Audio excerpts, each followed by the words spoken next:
Kenapa orang yang taat, sholat, puasa, zakat, ngaji, hidupnya penuh dengan kesakitan, penderitaan? Mengapa peminum khamar, pezina, koruptor, penipu, pembohong hidupnya tenang, perutnya kenyang? Kenapa tak ada kesusahan? Maka sesungguhnya mereka sedang diazab Allah, azab yang lebih mengerikan daripada penyakit, azab berbalut nikmat, istidraj namanya. Bukankah Nabi pernah berkata, innallaha la yumli lizzalim, Allah memberikan nikmat kepada orang-orang zalim. Nabi yang berkata demikian, la yumli lizalim, orang zalim itu dia ulur dengan nikmat. Hatta idza akhadhahu lam yuflithu, ketika Allah mengazab mereka, tak sedikit pun ada lagi kesempatan mereka untuk masuk dalam surga Allah, karena kenikmatan sudah habis mereka habiskan di dunia.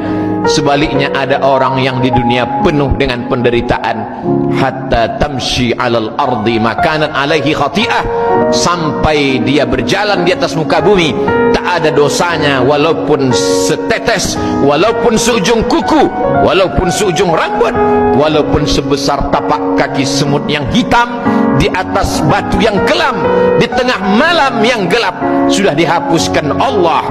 Mari kita berfikir bukan menurut cara pandang kita, tapi berpikir menurut cara pandang Allah Subhanahu wa ta'ala. Kalau ada orang mengatakan nikmat terbesar adalah hidup, salah, karena binatang juga hidup. Kalau ada yang mengatakan nikmat terbesar adalah bekerja, salah, karena monyet pun bekerja. Kalau ada yang mengatakan nikmat terbesar adalah tenaga, salah, karena gajah lebih bertenaga, banteng lebih bertenaga. Nikmat terbesar adalah ketika kau takut kepada Allah. Setinggi apapun jabatanmu, sebesar apapun kekuasaanmu, kau tunduk dan patuh. Ketika azan berkumandang, kau tutup tempat belanjamu, kau tutup lokal dan kelasmu, kau datang bersimpuh kepada Allah Subhanahu wa ta'ala. Walaupun negara tidak mengatur itu, tidak ada denda, tidak ada penjara bagi mereka yang meninggalkan salat Jumat, tapi kau takut bukan karena kekuasaan, kau takut bukan karena rugi, kau takut karena Allah Subhanahu wa ta'ala. Ustaz, minjam duit di bank lalu diberikan ke masjid, apakah pahala orang yang berinfak? Masjid kalau ada orang bawa duit, tak usah tanya-tanya duit ini dari mana, ambil aja. Datang orang bawa duit satu koper, ini duitnya halal apa haram, ambil aja, tak usah tanya. Adapun orang yang membawa duit ke masjid, kalau dia bawa duit hasil judi, duit hasil dukun, duit hasil pawang, duit hasil riba, maka dia tak dapat pahala. Mana dalilnya? Innallaha thayyibun la yaqbalu illa thayyiban. Allah tidak menerima perbuatan yang tidak baik. Wa anfiqu, berinfaklah, min thayyibat, yang baik-baik saja, yang tak baik tak diterima Allah Subhanahu wa ta'ala. Kau sedang apa? Mencuci. Ibu sedang apa? Mencuci. Mencuci pakai apa? Pakai air najis. Bisa mencuci kain pakai najis? Tak bisa. Mesti mensuci dengan air suci dan mensucikan. Kami cinta rumah ibadah.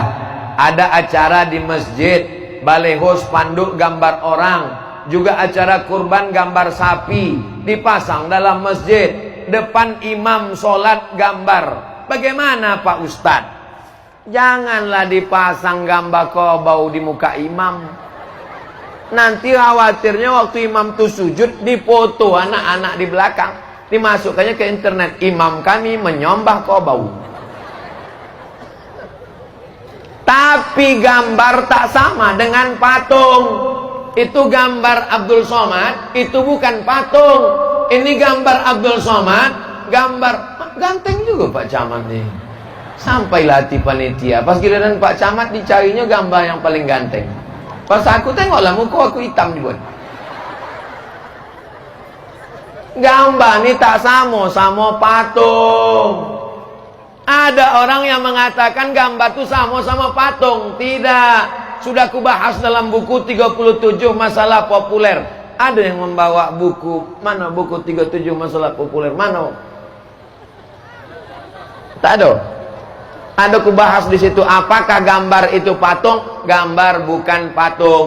Jadi kalau ibu meletakkan gambar di ruang tamu, tidak apa-apa selama gambarnya menutup aurat. Jangan foto nikah dulu terbuka, ditengok tamu, cantik juga bini kau ya. Kesimpulannya gambar bukan patung. Seorang berimpak untuk pembangunan masjid. Ketika masjid dibongkar, dibuat lebih besar, apakah boleh pecahan tersebut digunakan untuk kepentingan sosial lainnya, menimbun jalan?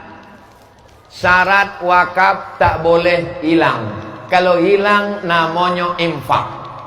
Kalau tak hilang namanya wakaf. Kalau hilang namanya infak. Apakah mengasih lilin disebut dengan wakaf? Enggak. Karena lilin waktu dibakar hilang. Maka duit yang masuk ke dalam masjid itu tidak disebut wakaf. Itu namanya infak. Karena duit akan bayar listrik, duit untuk gaji guru mengaji, duit untuk honor imam dan khatib. Maka duit habis itu namanya infak. Sedangkan wakaf tak boleh hilang. Wakaf tanah, wakaf semen, wakaf batu bata tak boleh hilang. Maka kalau masjid ini nanti dibesarkan, semen-semen ini diruntuhkan, dia mesti balik ke masjid ini lagi, dimasukkan jadi cor bawah, jadi lantai. Kalaupun ada yang dijual, berapa harga jualnya? 500.000. Duit 500.000 itu dibelikan lagi ke semen untuk masjid, barulah dia disebut dengan wakaf. Wakaf tak boleh dialihkan. Maka saya membuka rekening yayasan wakaf masjid. Duit wakaf masjid tak boleh buatkan ke kelas. Wakaf kelas, duit wakaf kelas tak boleh lari ke yang lain. Yang ketiga rekeningnya infak, operasional gaji guru, untuk anak yatim dan lain-lain. Tidak boleh untuk yang lain dilarikan, karena ini namanya wakaf. Hati-hati pengurus masjid, pengurus yatim, pengurus panti asuhan dan lain sebagainya. Jangan sampai niat baik kita rusak gara-gara tak paham fikih muamalat. Anehnya manusia ini, pagi-pagi pulang petang, peras keringat, banting tulang, tunggang langgang, lintang pukang, mencari makan. Bapak kemana? Cari makan. Ibu kemana? Cari makan. Begitu makanan sudah ada, tak bisa makan. Kepiting ada, udang ada, kambing ada. Bapak tak makan kambing, kolesterol. Tak makan kepiting, berkunang-kunang. Tak minum teh manis, diabetes meletus. Ibu masih bisa minum teh manis? Teruskan. Bapak masih bisa makan udang? Bantai. Bapak ibu masih bisa makan durian? Buang. Kulitnya jangan dikunyah. Kulu, makanlah. Washrabu, minumlah. Wala tusrifu, jangan berlebih-lebih. Kalau saya tanya, jawab dengan jujur, jangan marah, jangan tersinggung, jangan sakit hati. Janji? Bisa? Jangan ada dusta di antara kita. Oke, siapkan mental. Kira-kira kalau bapak ini meninggal, bapak ibu mau ikut nggak? Jelas Pak. Jadi yang selama ini katanya, Bang, jangan pergi lama-lama ya, setengah napasku hilang. Yang selama ini katanya kaulah bulan, kaulah bintang, siang dan malam terbayang-bayang, makan tak kenyang, tidur tak lelap. Tolong jangan gara-gara ini bapak dengan ibu menjadi tidak mesra. Saya tidak mau itu. Saya cuma mau ngasih tahu bahwa kalau kita mati sendirian, guys. Yang paling mengerikan adalah sholat tak pernah, puasa tak pernah, sedekah tak pernah, tapi hidupnya lancar-lancar saja. Itu namanya istidraj. Tetangga saya Pak Ustaz tak pakai jilbab, sholat tak pernah, puasa tak pernah, hidupnya lancar, rumahnya besar, mobilnya besar, bininya besar.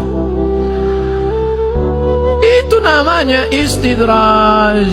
Sanastajrijuhum min haitsu la ya'lamun. Kami mainkan mereka dengan istidraj.